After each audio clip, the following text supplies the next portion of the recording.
Es un gusto el día de hoy continuar con una serie de conferencias internacionales con motivo del aniversario de la Academia Mexicana de Derecho, la cual tengo el gusto de presidir.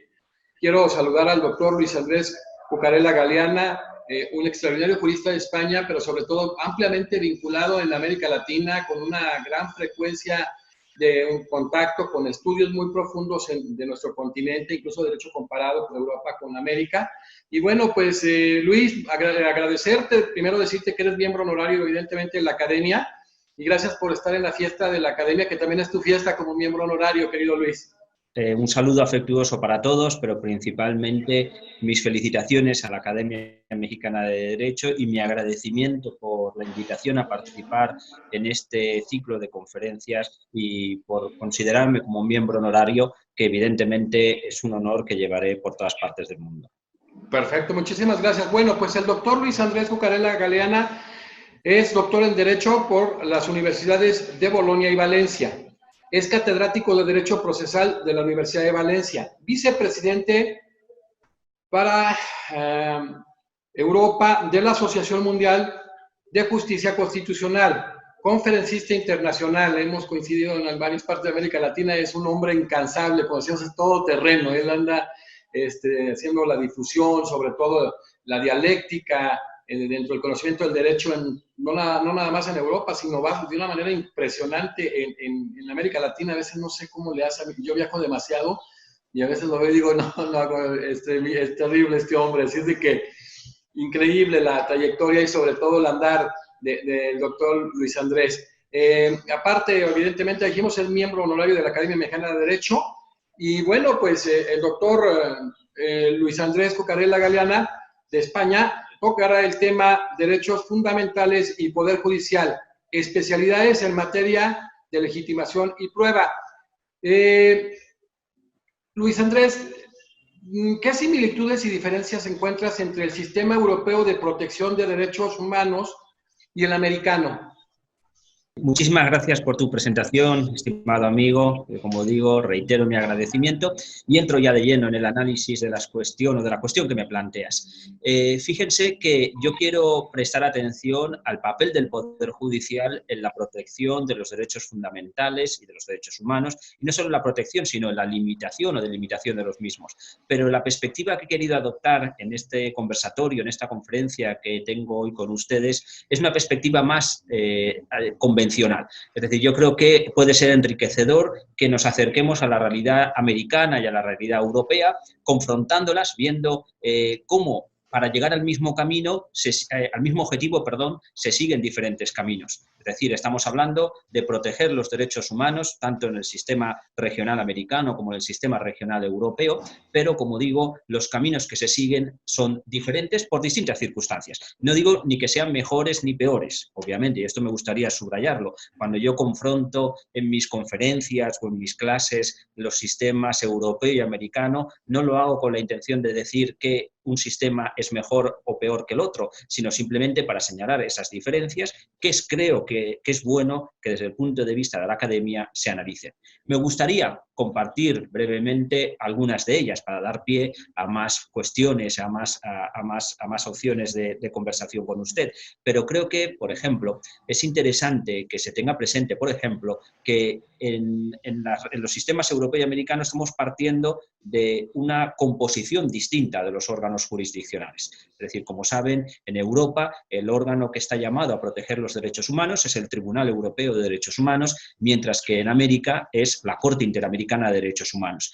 Pues si apreciamos, nos acercamos a esos órganos jurisdiccionales, como digo, vamos a encontrar diferencias, como digo, en su composición, en la medida en que el Tribunal Europeo de Derechos Humanos, por ejemplo, está integrado por 47 magistrados, mientras que la Corte Interamericana, como saben, está integrada por 7. Hay una diferencia cuantitativa importante.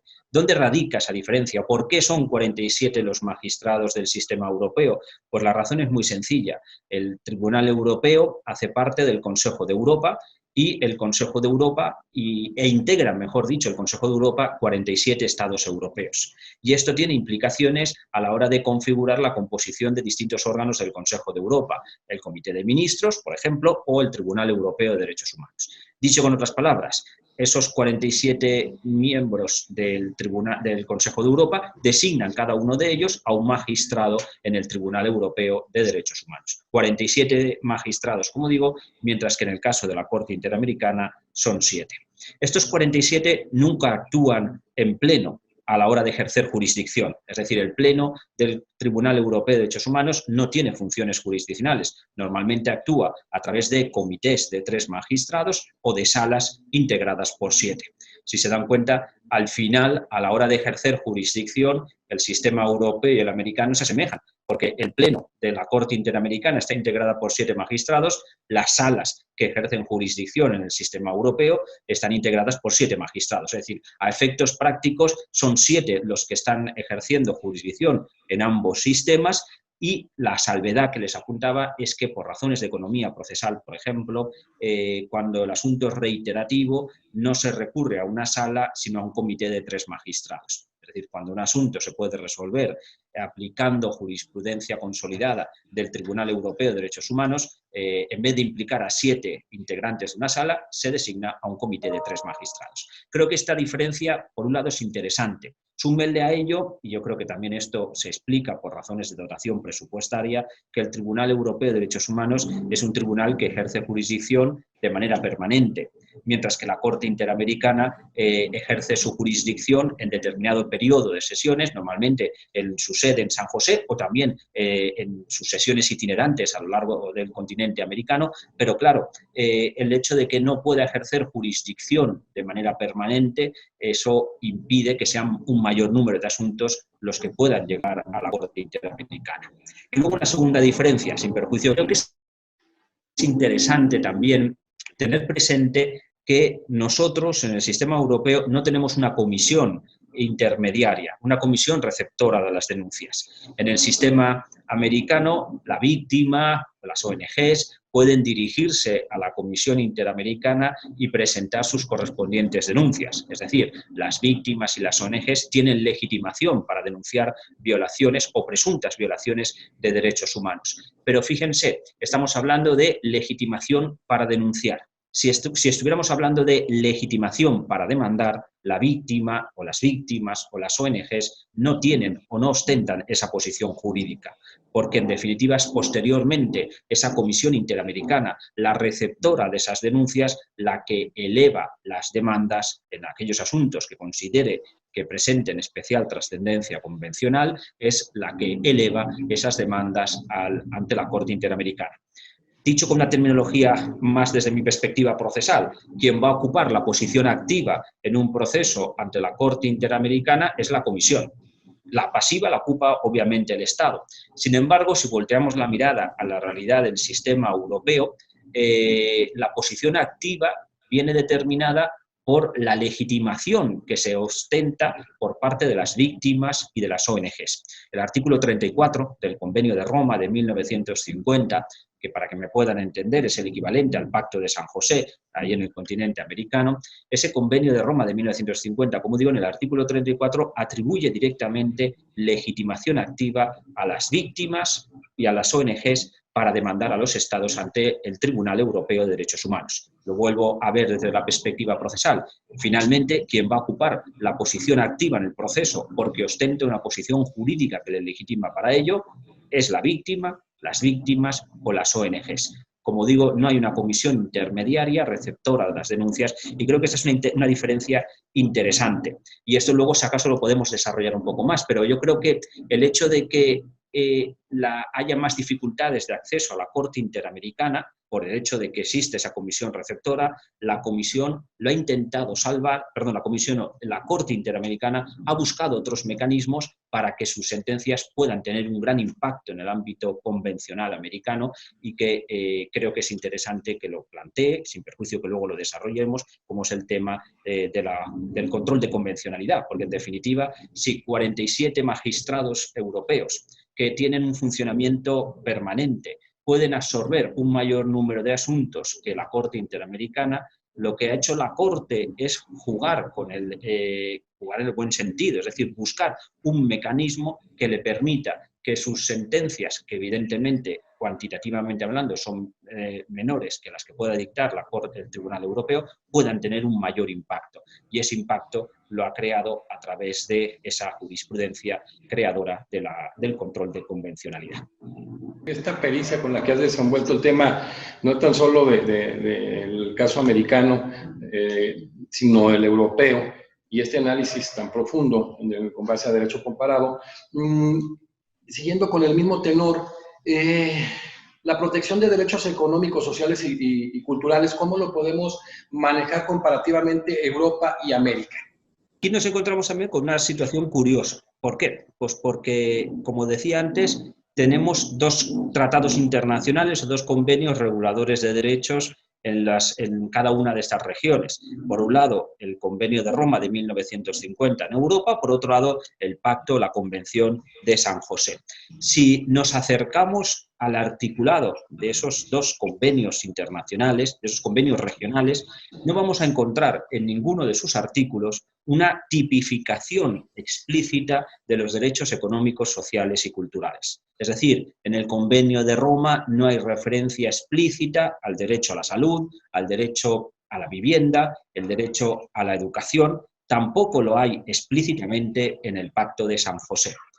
Ahora bien, esto no ha sido obstáculo para que el Tribunal Europeo, por un lado, o la Corte Interamericana, por el otro, hayan reconocido estos derechos y les hayan reconocido, mejor dicho, la posibilidad de protección de esos derechos ante estos órganos jurisdiccionales, y el mecanismo a través del cual se ha llevado a cabo esa protección es principalmente entendiéndolo implícito en otros derechos que sí que están convencionalizados. Por ejemplo, el derecho a la vida, o el derecho a la prohibición de discriminación, o el derecho a la prohibición de trato, sí que están convencionalizados explícitamente, han servido para reconocer y proteger de manera indirecta esos derechos económicos, sociales y culturales. Hay otra vía también que ha permitido la protección, y es que a través de protocolos adicionales se han ido reconociendo también esos derechos. En el caso europeo, el protocolo número 1, anexo al Convenio de Roma de 1950, explicita y contempla el derecho a la educación. Es decir, ese derecho que no está convencionalizado en el Convenio de Roma, posteriormente se añade en un protocolo adicional. O en el caso americano, yo creo que es clave tener muy presente el protocolo de San Salvador del año 1988. Ese protocolo convencionaliza de manera muy interesante e innovadora derechos clave, y que yo creo que en estos momentos de pandemia resulta clarificador acercarse a ellos, a esos derechos, con la objetividad necesaria para verificar si se está atendiendo al reto de protegernos. Me explico. El artículo 10, por ejemplo, del Pacto de San Salvador explicita, reconoce el derecho a la salud. Ese artículo 10 está dividido en dos apartados. En el apartado segundo se recogen las distintas obligaciones que tienen los estados americanos que han ratificado ese protocolo, pero en la última de las letras del artículo 10, que si no recuerdo mal es la letra F, el 10.2, letra F, hace referencia a la necesidad de proteger adecuadamente el derecho a la salud de las personas que son más vulnerables o de grupos que puedan sufrir más riesgo de exclusión. Ese artículo a mí me hace reflexionar, y a él me ha acercado en las investigaciones jurídicas en los últimos meses, porque el COVID-19 está golpeando duramente a determinados colectivos. Está golpeando a todos, ¿no? Pero hay determinados colectivos que pueden resultar, o de hecho ya están siendo especialmente golpeados, y que yo creo que está poniendo a prueba el COVID-19 ese nivel de protección de los derechos.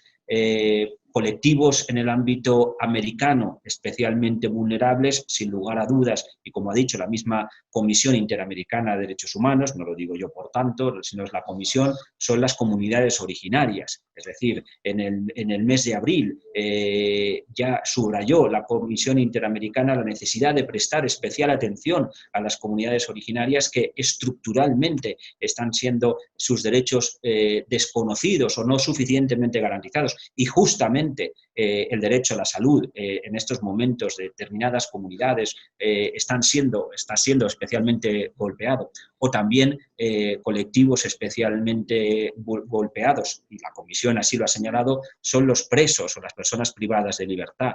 No olvidemos el problema de superpoblación carcelaria en distintos países del continente americano y también en el continente europeo, porque Francia o Italia, por ejemplo, tienen distintas sentencias de condena del Tribunal Europeo de Derechos Humanos por hacinamiento en las prisiones, por no garantizar las condiciones de vida digna, pero ese hacinamiento se ha convertido en un fallo estructural en el sistema penitenciario de muchos países americanos, es un polvorín que puede convertir esos centros penitenciarios en un foco en donde el COVID-19 pueda golpear especialmente de manera intensa, dañando la salud o la vida de las personas privadas de libertad y de las personas trabajadoras en esos centros penitenciarios. Pero bueno, la reflexión que les estaba haciendo, sin perjuicio de este desvío que he realizado en relación con la protección del derecho a la salud, es que esos derechos económicos, sociales y culturales que muchas veces se han considerado como derechos de segunda generación, no podemos olvidarnos de ello,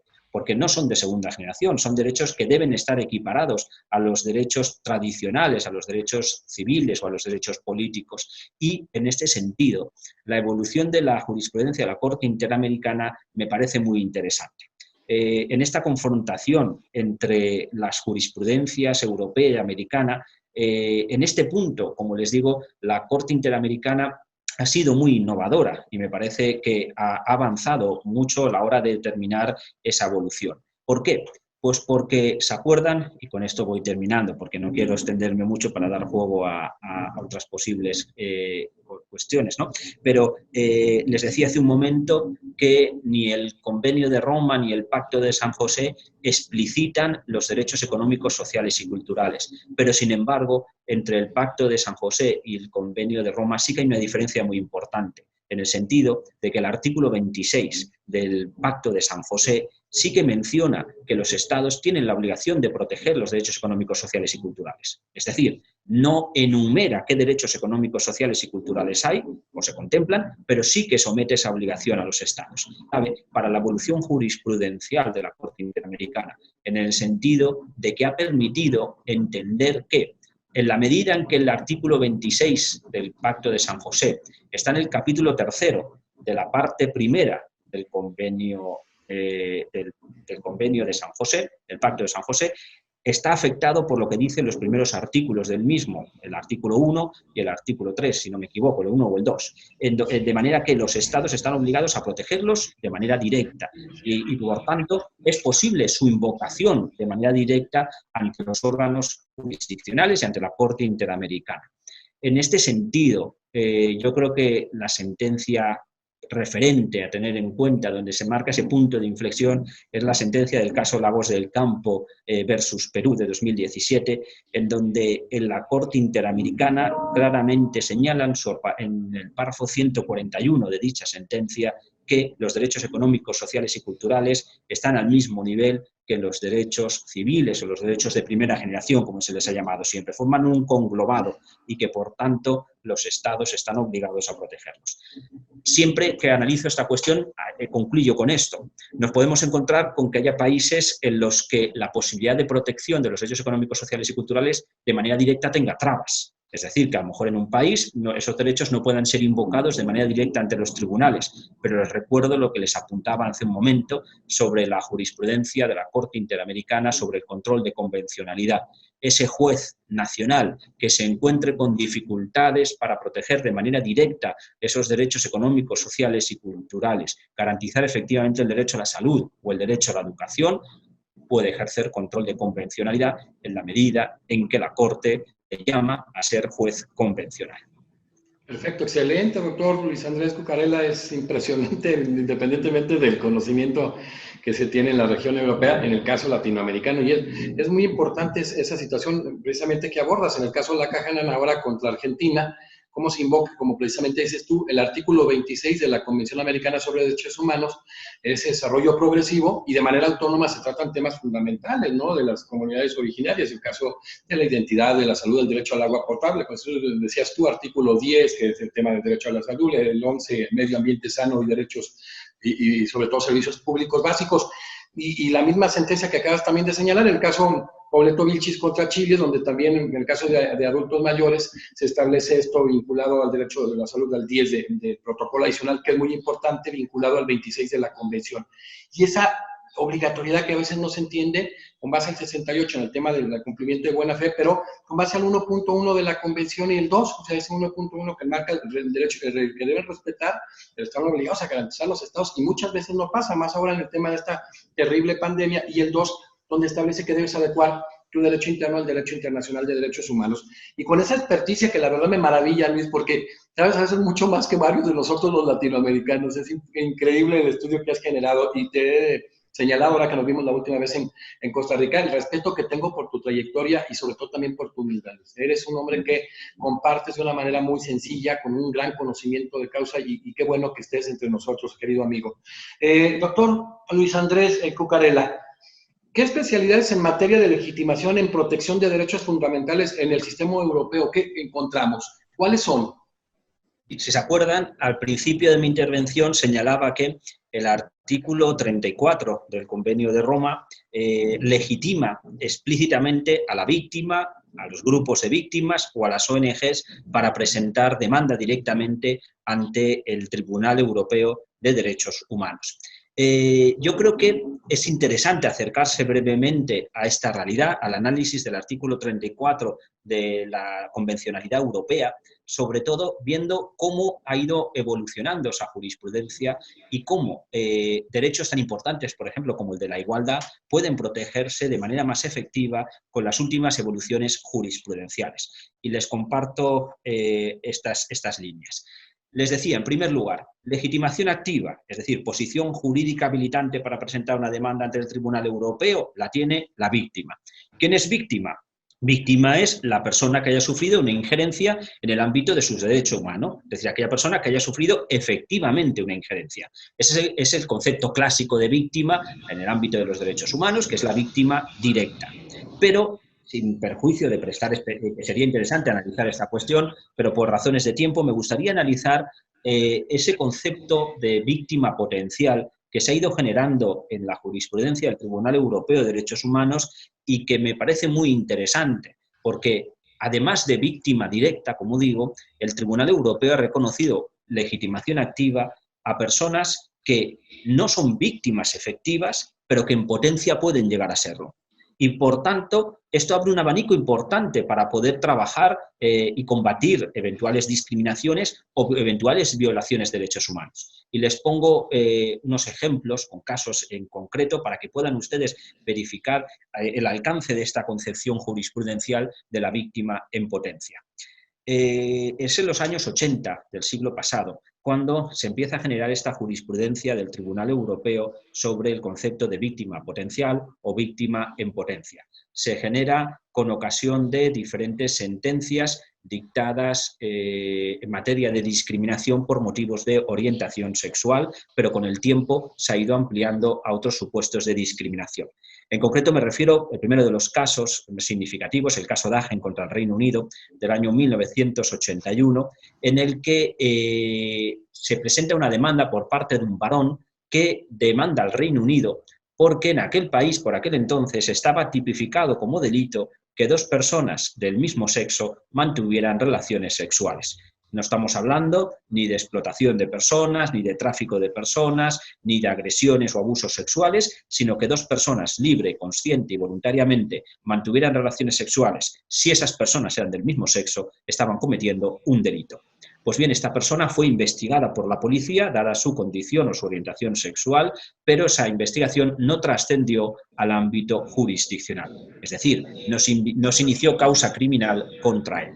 Sin embargo, presentó demanda ante el Tribunal Europeo por entender que esa norma del Código Penal era discriminatoria, en la medida en que se estaba penalizando, se estaba considerando como delito el hecho de que simplemente por ser personas del mismo sexo se estuviera cometiendo, eso fuera delictivo, vaya, se estaba penalizando esa conducta. Y el Estado demandado se contestó a la demanda alegando la falta de legitimación activa del demandante. En concreto, afirmaba que no podía ser considerada como víctima porque efectivamente no hubo investigación criminal y ni siquiera se le llegó a condenar por esa norma contemplada en el Código Penal.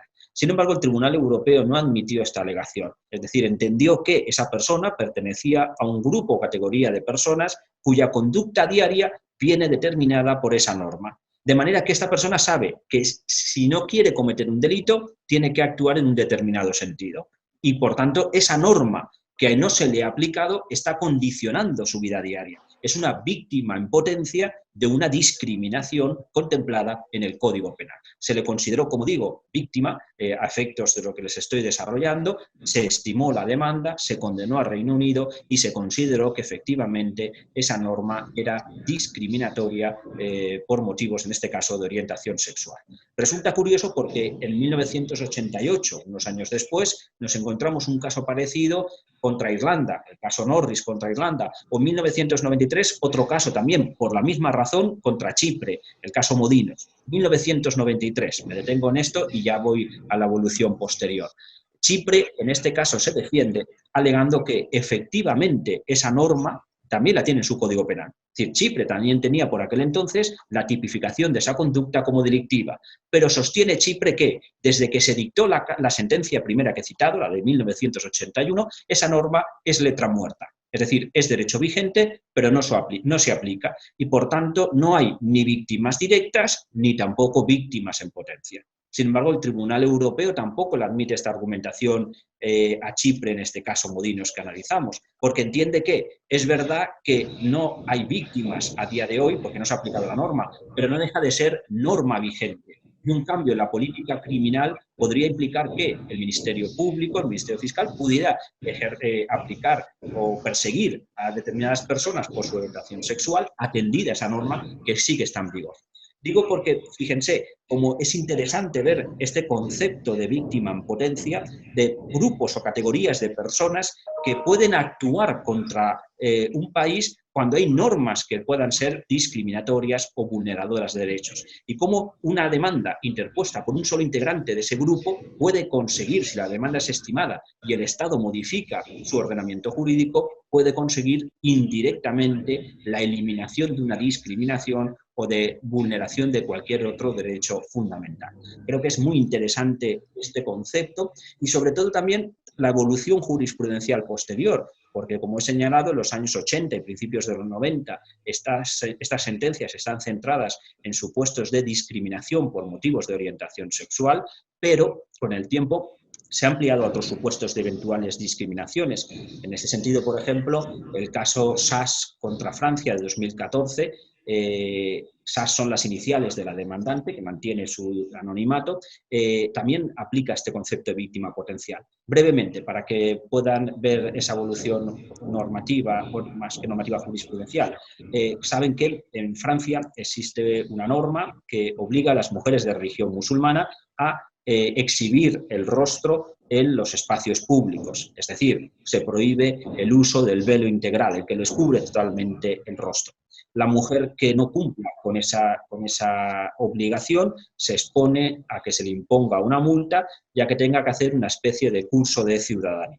Pues bien, hubo una mujer de religión musulmana que responde a estas iniciales, SAS, que presenta una demanda contra Francia por entender que esa norma es discriminatoria por motivos de religión, por motivos de libertad religiosa, en la medida en que, atendidas sus creencias religiosas, ella debe utilizar el velo integral en los espacios públicos. Francia se defendió alegando la falta de legitimación activa de la demandante porque subrayó que no había sido sancionada por usar el velo integral, ni tampoco se le había impuesto multa ninguna, ni tampoco se le había obligado a realizar ese curso.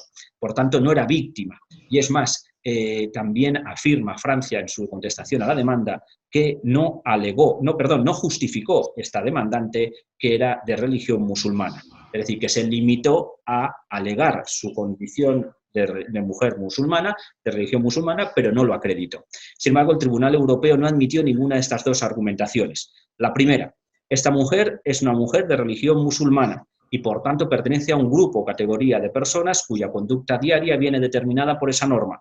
Sabe que tiene que actuar conforme a lo dispuesto en la disposición normativa, porque si no se expone a la imposición de esa multa o a la obligación de realizar ese curso.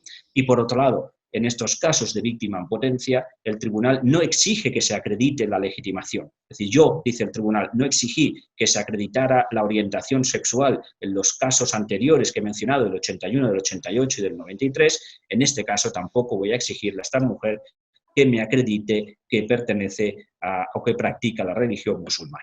El aspecto de la legitimación activa y ese concepto de víctima en potencia, cómo se ha ido aplicando desde los años 80 hasta la actualidad. De acuerdo con el artículo 34 del Convenio de Roma de 1950, las organizaciones no gubernamentales también ostentan legitimación activa. Pues bien, para que una ONG pueda presentar una demanda ante el Tribunal Europeo, como regla general se exige que la víctima le autorice, así como que también durante el desarrollo del proceso, víctima y ONG mantengan una relación o una comunicación fluida. Sin embargo, me resulta interesante tener presente una sentencia dictada con ocasión del fallecimiento de Valentin Campeanu contra Rumanía en el año 2014, en donde se admitió legitimación activa a una ONG sin que el tristemente fallecido Valentin Campeanu le hubiera otorgado previamente la autorización. Pero me resulta, como digo, relevante o interesante esa sentencia porque esa ONG pudo actuar para garantizar el derecho a la igualdad de un gran número de personas que estaban siendo discriminadas por motivos de enfermedad o de discapacidad. Son casos de personas internadas en centros públicos de acogimiento de Rumanía que vivían en condiciones totalmente y que en su día condujeron al fallecimiento de Valentin Campeanu, pero que con la sentencia que se dicta se impusieron medidas generales a Rumanía con las que se consiguió remediar esa situación en la que se encontraban estas personas. Como digo, es interesante en la medida en que esa ONG pudo actuar en beneficio de todas esas personas y, por tanto, esta tendencia jurisprudencial de protección de intereses colectivos, de esa manera, me resulta, como digo, interesante y quería compartirla con ustedes. Luis Andrés, una pregunta continuando con este planteamiento. ¿Qué especialidades en materia de legitimación en los procesos civiles de protección de derechos fundamentales encontramos en el ámbito interno? Claro, sí, fíjense, he estado hablando con ustedes sobre especialidades en el ámbito de los procesos ante el Tribunal Europeo de Derechos Humanos. Creo que es interesante compartirles que en el ámbito del continente europeo, la Unión Europea también está trabajando para garantizar una homogeneización de las normas procesales, sobre todo en materia de igualdad. Quizá les pueda llamar la atención, ¿no? Porque la Unión Europea históricamente nació como Comunidad Económica Europea, como una institución que nace en 1957 para reconstruir Europa desde un punto de vista económico y no estaba dentro de los objetivos de la Comunidad Económica Europea en su día hablar de derechos humanos o hablar de derechos fundamentales. Sin embargo, en el año 2000 se incorporó a los tratados constitutivos de la Unión Europea la Carta de Niza de Derechos Humanos y Libertades Fundamentales y en este sentido, desde entonces, entra en la política europea, en la política de la Unión, el trabajar por este tipo de derechos. Creo que, como digo, es interesante que lo compartamos para aproximar la realidad de la Unión Europea, para que vean que en el ámbito regional europeo existen dos instituciones que están trabajando por los derechos humanos. Por un lado, el Consejo de Europa, del que hacen parte, como les he dicho antes, 47 estados, y que dentro del Consejo de Europa está el Tribunal Europeo como órgano jurisdiccional del mismo. Pero por otro lado está la Unión Europea, de la que hacen parte menos estados, 28, 27, ¿no? Pero que, todos los estados que hacen parte de la Unión no integran, o mejor dicho, los estados de la Unión Europea integran el Consejo de Europa, pero no todos los estados del Consejo de Europa integran la Unión Europea. Pero aún así, como les digo, en el seno de la Unión Europea se está trabajando en ese sentido por el reconocimiento y la homogeneización de los derechos fundamentales en el ámbito interno de los estados y en materia de igualdad se han introducido, o los ordenamientos europeos han llevado a introducir especialidades para facilitar el acceso a los tribunales en esta materia. Brevemente les indico. Si les he señalado que en el año 2000 hace parte, se integra en el Tratado Constitutivo de la Unión Europea, el Convenio de Niza. En esa década se aprobaron diferentes directrices comunitarias para garantizar la igualdad efectiva entre las personas, evitando las discriminaciones, por ejemplo, por motivos de género. Es decir, se aprueban diferentes normas comunitarias para garantizar la igualdad efectiva entre mujeres y hombres, y esas directrices lo que hacen es fijar unas bases, unos principios generales que luego los Estados parte tienen la obligación de transponer a su ordenamiento interno. Es un mecanismo interesante de homogeneización normativa, porque la Unión Europea no dice cuál es el contenido exacto de las normas internas, pero sí que fija unas bases, y los Estados tienen la obligación de transponer, de incorporar al ordenamiento interno esas bases o esas nociones esenciales. Pues bien, en materia de legitimación se viene a establecer que se tiene que ampliar el abanico de sujetos que puedan acudir a los tribunales civiles, a los tribunales de garantías constitucionales, para proteger la igualdad efectiva de las mujeres. Y en este sentido, esas directrices europeas tuvieron impacto en el ordenamiento jurídico español. Se aprobó una ley orgánica en el año 2007 para garantizar la igualdad efectiva de las mujeres, y esa ley orgánica a su vez impactó en la Ley de Enjuiciamiento Civil, que es, para que me puedan entender, el Código General del Proceso o el Código Procesal Civil en España. ¿En qué medida impacta en lo que se refiere a la legitimación? Que es la pregunta que me estaba planteando. Pues en concreto, en el artículo 11 bis, se introdujo un artículo, el 11 bis, en la Ley de Enjuiciamiento, intentando concretar en los casos en los que haya discriminación por motivos de género, quién puede acudir a los tribunales civiles para solicitar el amparo o la tutela de esa mujer o esas mujeres que han sido efectivamente discriminadas. Sin entrar a fondo en el análisis del artículo, les indico brevemente que el 11 bis de la Ley de Enjuiciamiento Civil española contempla básicamente dos supuestos. Dejo a un lado un tercero, contempla principalmente dos supuestos. El primero, que las mujeres que hayan sido objeto de discriminación o de conductas o actuaciones discriminatorias estén determinadas. Se pueda determinar fácilmente su identidad. En ese caso, ¿quiénes pueden acudir a los tribunales civiles ejercitando la acción de amparo ordinaria por discriminación por motivos de género? Pues obviamente, en primer lugar, las mujeres que hayan sido efectivamente discriminadas, puesto que estas son las que han sufrido esa injerencia en el ámbito de su derecho a la igualdad consagrado en la Constitución española en el artículo 14. Pero lo que establece este artículo también es que esa mujer o esas mujeres, si quieren, pueden autorizar a asociaciones cuyo fin principal sea la protección del derecho a la igualdad de las mujeres, o a sindicatos, si están afiliadas a esos sindicatos o pertenecen a esas asociaciones, para que estos sean los que presenten la demanda ante los tribunales. Es decir, se cumple con esa obligación comunitaria de ampliar el abanico de sujetos legitimados, y no es solamente la mujer que ha sufrido la discriminación la que ostenta la posición, la legitimación activa. Pero el otro supuesto que contempla el artículo 11 bis es el de el caso o los casos en donde esas mujeres que han sufrido esas conductas o actuaciones de carácter discriminatorio por motivos de género no estén determinadas o sea difícil su determinación o identificación. En estos casos, sin perjuicio de que si hay alguna mujer que sí que esté determinada, ésta pueda presentar la demanda, lo que se viene a establecer es que en esos supuestos de indeterminación de las afectadas, los organismos públicos con competencias en la materia pueden presentar demanda ante los tribunales. Los sindicatos más representativos pueden presentar demanda ante los tribunales, y las asociaciones de ámbito nacional cuyo fin principal sea la protección del derecho a la igualdad de las mujeres también pueden presentar esas demandas.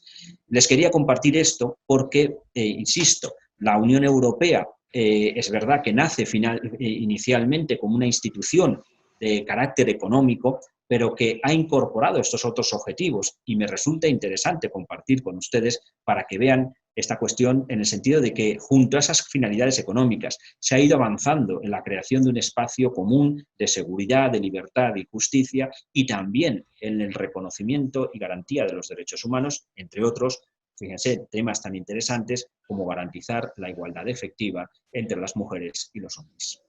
Ahorita este gran avance que nos das en relación a los sistemas regionales, tanto europeo como americano, es muy importante hoy en día este famoso diálogo jurisprudencial, este diálogo judicial, de tal forma en que el sistema, lo que es el sistema interamericano, pues ha tomado muchas resoluciones del sistema europeo.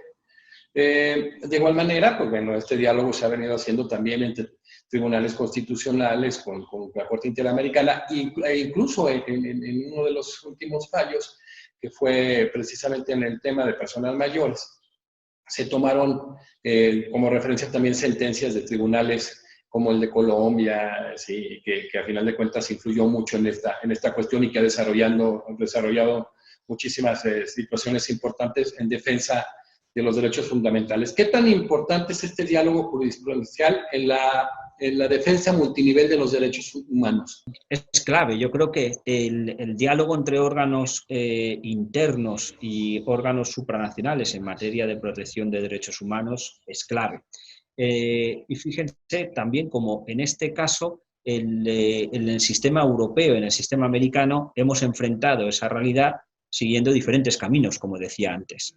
En el sistema americano, que ustedes conocerán mucho mejor que yo, saben cómo la Corte Interamericana, como hablaba al principio de mi intervención, ha generado esa jurisprudencia sobre el control de convencionalidad, que arranca del voto particular del magistrado García Ramírez en la sentencia, en el caso Almonacida de Llano y otros contra Chile, y que luego se va consolidando en diferentes sentencias, como el de trabajadores cesados del Congreso contra Perú, pero yo creo que el caso más significativo puede ser, sin lugar a dudas, el caso Hellman versus Uruguay, o mejor dicho, la sentencia de supervisión de cumplimiento de ese caso contra versus Uruguay, en donde se está haciendo esa llamada de atención a los jueces internos de los estados y es una manera de articulación, de diálogo entre la Corte Interamericana y los jueces internos. Fíjense, como les apuntaba antes, que y ya lo anticipaba, la Corte Interamericana dicta menos sentencias. Obviamente lo que busca, por las razones que he apuntado, lo que busca la Corte ha sido dotar a sus sentencias del mayor impacto posible. Y ese impacto lo tienen configurando a los jueces internos como jueces convencionales. Es decir, son 7 los magistrados que integran la Corte Interamericana, pero es que a eso hay que sumar todos los jueces internos de los distintos estados del sistema interamericano, que son también jueces convencionales y que están llamados a aplicar el Pacto de San José y la jurisprudencia generada por la Corte Interamericana cuando traten de resolver los diferentes asuntos. En el caso del sistema europeo, el diálogo se ha configurado de otra manera, en concreto a través de la denominada opinión consultiva.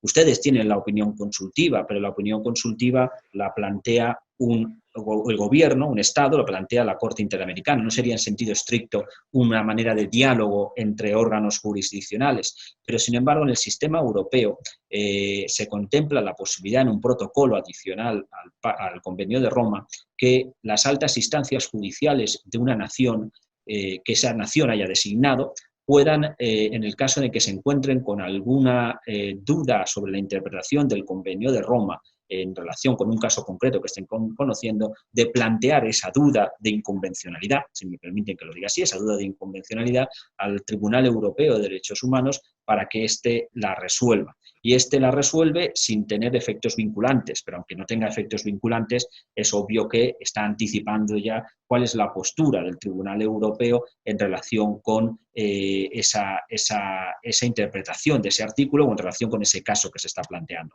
La única cuestión que tendría que añadir es que ese protocolo adicional que regula la posibilidad de diálogo entre las altas instancias judiciales de una nación con el Tribunal Europeo de Derechos Humanos no lo han ratificado todos los estados del Sistema Europeo de Protección de Derechos Humanos. Son 47 los que hacen parte, pero ni siquiera la mitad ha ratificado ese protocolo adicional. España, por ejemplo, no lo ha hecho, pero que tienen que tener presente que quien hace parte del sistema está obligado a ratificar el Convenio de Roma, pero no los protocolos adicionales. Y en este sentido, obviamente, tendrán que ser los estados los que, en el ejercicio de su soberanía, decidan ratificar ese protocolo para articular ese mecanismo de diálogo entre las altas instancias judiciales de una nación y el Tribunal Europeo de Derechos Humanos.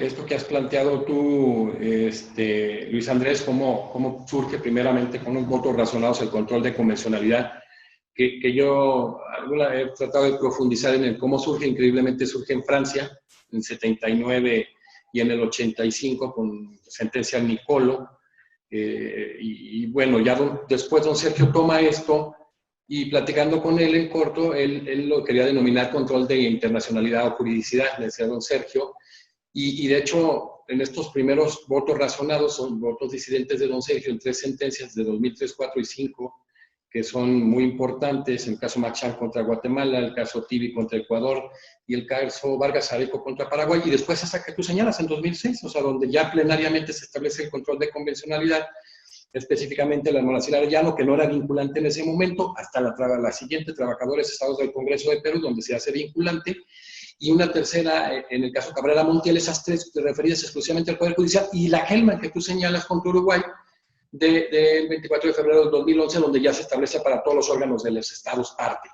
Y hay 2 que siento que modelan mucho en este tema, que precisamente sería una, la Tala Rifo, que es la misma que estableció el matrimonio igualitario contra Chile, donde se habla cómo la interpretación administrativa y judicial debe ser conforme a la jurisprudencia de la Corte Interamericana, y una última muy importante, porque ahí viene esto a lo que te quiero preguntar, que es la masacre de Santo Domingo contra Colombia, donde establece que el control de convencionalidad difuso es preventivo y es complementario el control de convencionalidad en sede internacional.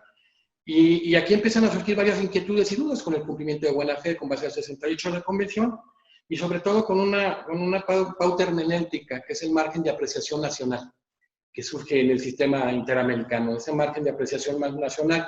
Yo creo que para Europa, por la cuestión de la cultura de la legalidad, el respeto, es algo muy valioso, pero no sé tú cómo consideras esto que tengas que adaptar todo este sistema a cuestiones internas de visualización, que pueda afectar este margen de apreciación nacional en el sistema interamericano. Con toda la objetividad, yo sé que eres un hombre muy respetuoso, pero también debemos entender que en América Latina hay muchos procesos, sobre todo de corrupción y de impunidad, que han lacerado a nuestro no el continente, sino específicamente hablando de América Latina. Entonces, Luis Andrés, todo este plasmado que haces tú y este tema que tú ya conoces también increíblemente, te has profundizado como un verdadero estudioso del derecho comparado, en cuanto a ese margen de apreciación nacional que muchas veces se quiere manejar en el sistema interamericano, ¿tú qué consideras?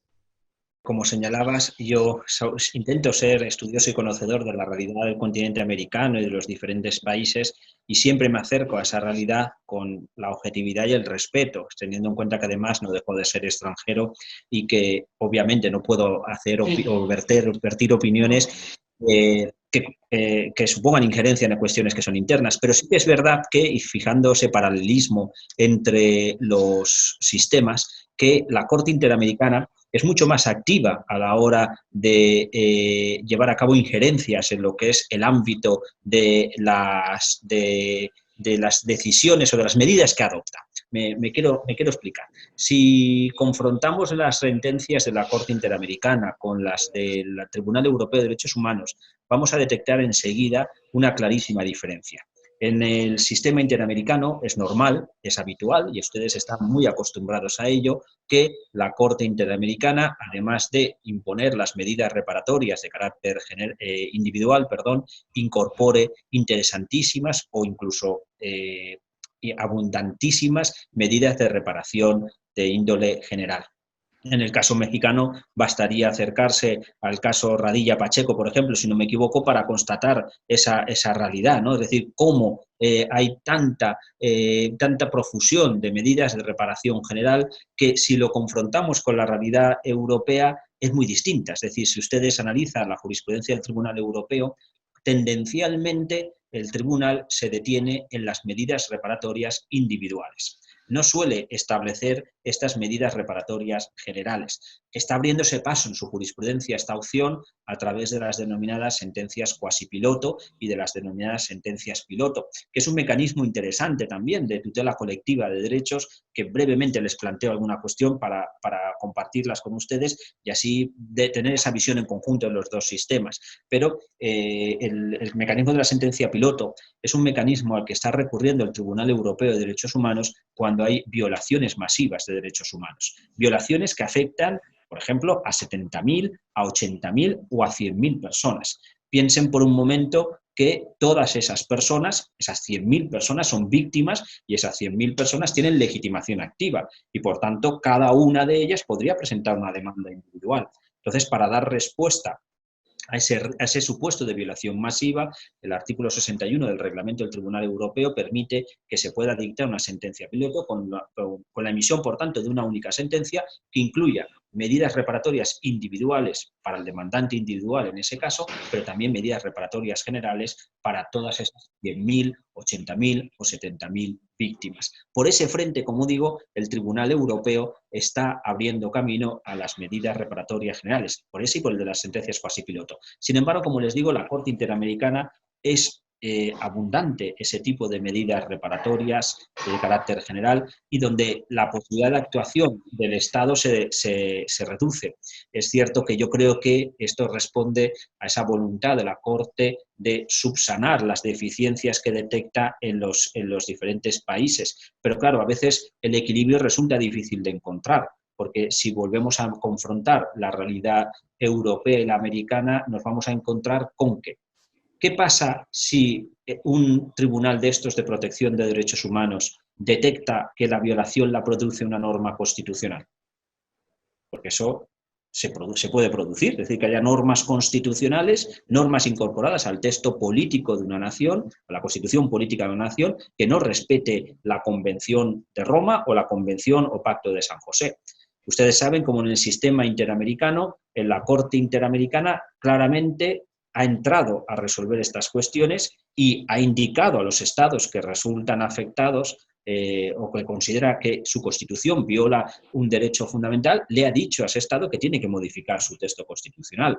Es el caso paradigmático de la última tentación de Cristo contra Chile, por ejemplo, ¿no? Donde se lleva a cabo la reforma del artículo 19 de la Constitución política chilena, pero el caso mexicano también, ¿no? Es decir, cómo se le indica a un Estado que hasta su Constitución no respeta la Convención y estamos hablando de la norma básica y fundamental de ordenación política de una nación. Pero ahí la Corte Interamericana ha llegado hasta ahí y les dice a los Estados eso. Sin embargo, en el sistema europeo, el Tribunal Europeo no llega hasta ese punto. Es decir, hay veces que detecta que las constituciones violan derechos humanos, por ejemplo, en el caso de Bosnia y Herzegovina, porque contiene discriminaciones por motivos étnicos a la hora de ser presidente de la nación. ¿Por qué? Pues porque en Bosnia y Herzegovina solamente puede ser presidente de la República un serbio, un bosniaco o un croata, que fueron las tres etnias que estuvieron en guerra, la guerra de los Balcanes, y fueron las etnias constituyentes en ese país. Y son las que se reservaron en la Constitución su derecho a ser elegidas con sufragio pasivo, el derecho a ser presidente de la República. Cualquier otro integrante de otra etnia que no sea serbio, bosniaco o croata no tiene ese derecho a sufragio pasivo. Eso lo ha detectado, obviamente, el Tribunal Europeo como un supuesto de discriminación por motivos étnicos y además en diferentes sentencias. No solamente hay una, sino que hay varias en las que hay condena a Bosnia y Herzegovina por este motivo, pero expresamente se le pide que condene a ese país a modificar su constitución y no lo dice. Se limita a señalar que sería recomendable eliminar esa discriminación y una vez que ya ha pasado tanto tiempo desde la guerra de los Balcanes, etcétera, pero para que vean ese juego de equilibrios que hacen las diferentes cortes de derechos humanos, donde el Tribunal Europeo suele ser más cauteloso, mientras que la Corte Interamericana es más innovadora, llevando a cabo esas proposiciones incluso de reformas constitucionales. No, excelente, excelente.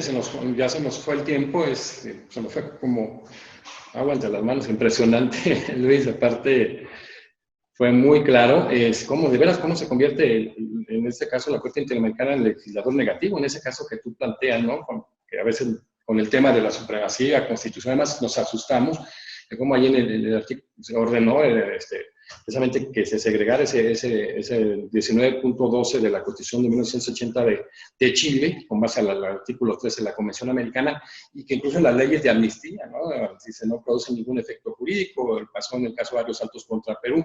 Y entonces, todo este tema nos lleva pues a comprometerte a generar después con tus tiempos y demás, pues una segunda parte, porque la verdad da para mucho. Ya te conozco y sé tu talento, pero da para mucho, Luis Andrés, y pues platicaremos más adelante para ver tu agenda y generar más información de esto, porque vale mucho la pena. Estamos generando una biblioteca virtual impresionante.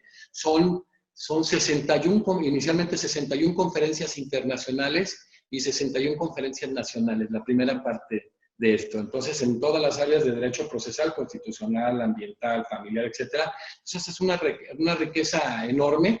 Y qué bueno que estás tú con nosotros. Después pensamos hacer un taller muy interesante, muy importante, donde te pediremos también que nos apoyes, porque pues vaya, es importantísimo lo que generas, lo que has generado en Europa, pero también lo que has generado en América Latina, y te quiero felicitar, y nos queremos felicitar que en el festejo de la Academia, del aniversario de la Academia Mexicana de Derecho hayas estado.